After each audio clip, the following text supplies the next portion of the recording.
Jaya Radha Madhava Punya Vihari.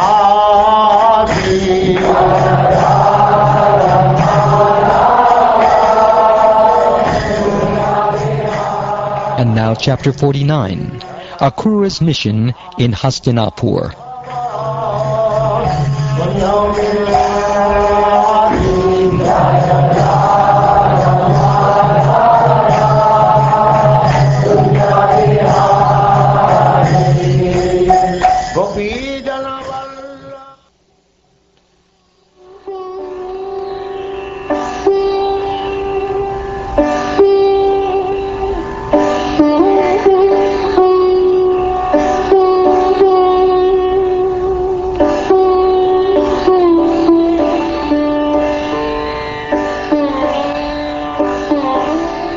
Shukdev Goswami said, Akrura went to Hastinapur, the city distinguished by the glory of the Paurava rulers. There he saw Dhritarashtra, Bhishma, Vidura, and Kunti, along with Bahalika and his son Somadatta.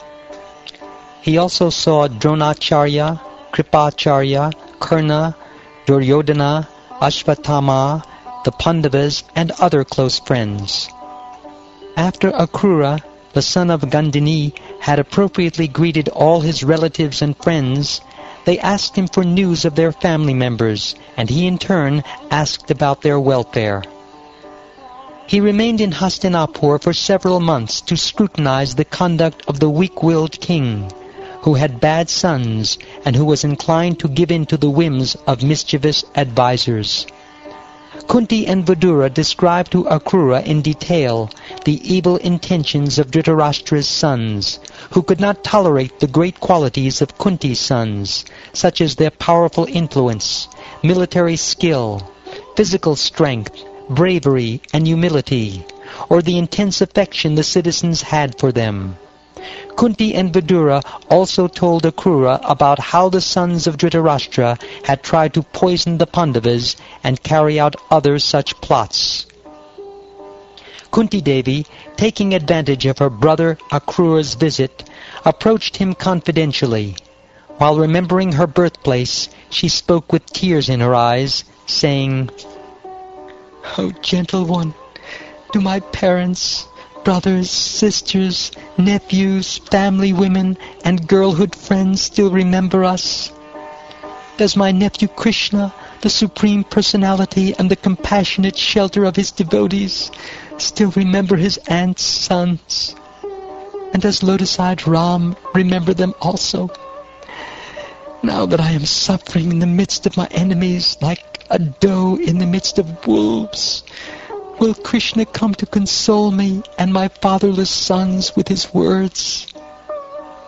Krishna, Krishna, O great yogi, O supreme soul and protector of the universe, O Govinda, please protect me who have surrendered to you. I and my sons are being overwhelmed by trouble. For persons fearful of death and rebirth, I see no shelter other than your liberating lotus feet, for you are the Supreme Lord. I offer my obeisances unto you, Krishna, the Supreme Pure, the Absolute Truth and the Super Soul, the Lord of pure devotional service, and the source of all knowledge. I have come to you for shelter."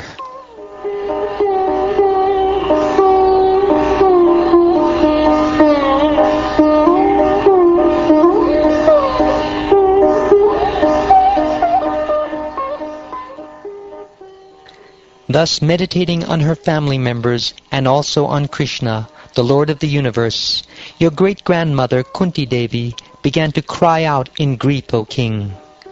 Both Akrura, who shared Queen Kunti's distress and happiness, and the illustrious Vidura consoled the queen by reminding her of the extraordinary way her sons had taken birth. The ardent affection King Dhritarashtra felt for his sons had made him act unjustly toward the Pandavas.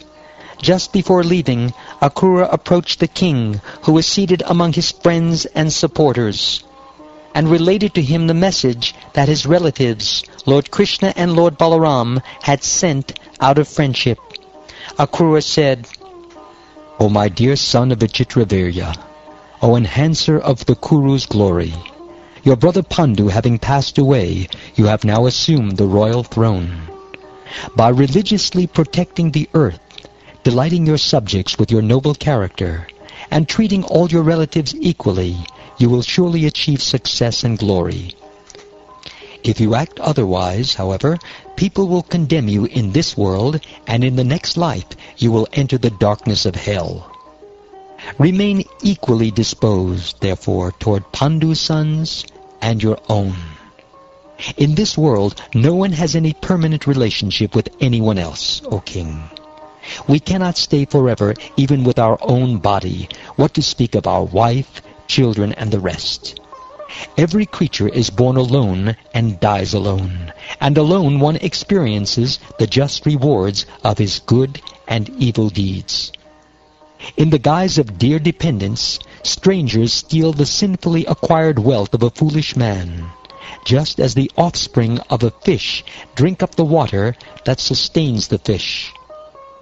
A fool indulges in sin to maintain his life, wealth, and children and other relatives, for he thinks, these things are mine. In the end, however, these very things all abandon him, leaving him frustrated.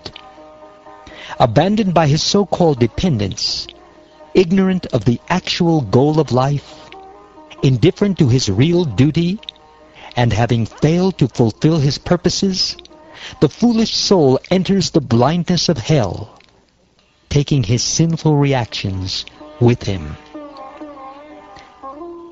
Therefore, O king, looking upon this world as a dream, a magician's illusion, or a flight of fancy, please control your mind with intelligence, and become equipoised and peaceful, my lord. O Master of Charity, I can never be satiated while hearing your auspicious words. Indeed, I am like a mortal who has obtained the nectar of the gods. Even so, gentle Akrura, because my unsteady heart is prejudiced by affection for my sons, these pleasing words of yours cannot remain fixed there, just as lightning cannot remain fixed in a cloud. Who can defy the injunctions of the Supreme Lord, who has now descended in the Yadu dynasty to diminish the earth's burden? I offer my obeisances to him, the Supreme Personality of Godhead, who creates this universe by the inconceivable activity of his material energy, and then distributes the various modes of nature by entering within the creation. From him, the meaning of whose pastimes is unfathomable, come both the entangling cycle of birth and death and the process of deliverance from it.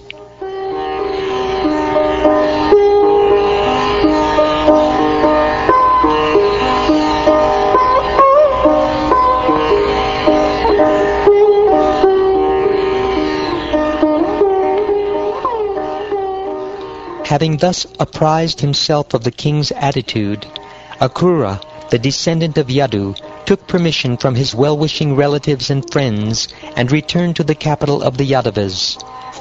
Akrura reported to Lord Balaram and Lord Krishna how Dhritarashtra was behaving toward the Pandavas. Thus, O descendant of the Kurus, he fulfilled the purpose for which he had been sent.